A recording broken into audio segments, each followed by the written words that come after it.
روح سے متعلق اپنے بیان میں تحریر فرماتے ہوئے حضرت پیر سید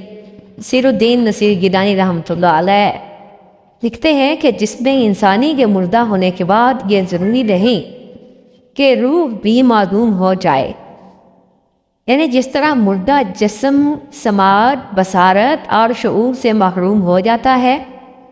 روح کے ساتھ ایسا نہیں ہوتا، بلکہ روح کے جملہ عناصر پوری توانائی سے مصروف عمل رہتے ہیں۔ سماع موتا کی حدیث شریف کہ مردہ قبر پر آنے والوں کے پاؤں کی آہٹ بھی سن سکتا ہے، ہمارے موقف کی معیت ہے۔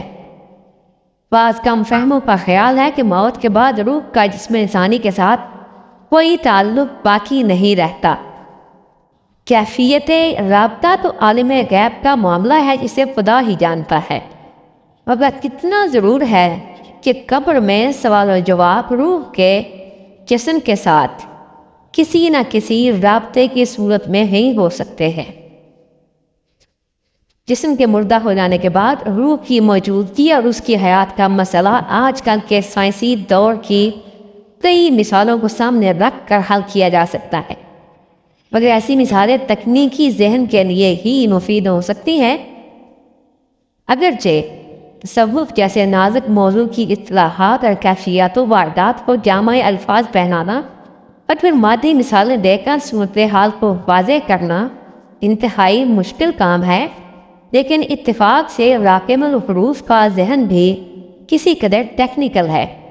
اس لیے کوشش یہی ہے کہ مادی مثالوں سے بات سمجھا سکوں، اور اگر منکرین تصوف کا دماغ بھی تکنیکی ہوتا تو بلا شبہ مجھے بڑی خوشی ہوتی۔ ایسے حضرات کے ذہن اکثر غیر تکنیکی ہوتے ہیں۔ کچھ شک نہیں کہ حضرت واعظ ہیں خوب شخص، یہ اور بات ہے کہ ذرا بے وقوف ہے، اس لیے کہ اگر تکنیکی ہوتے تو وہ ضرور محسوس کرتے کہ آج کی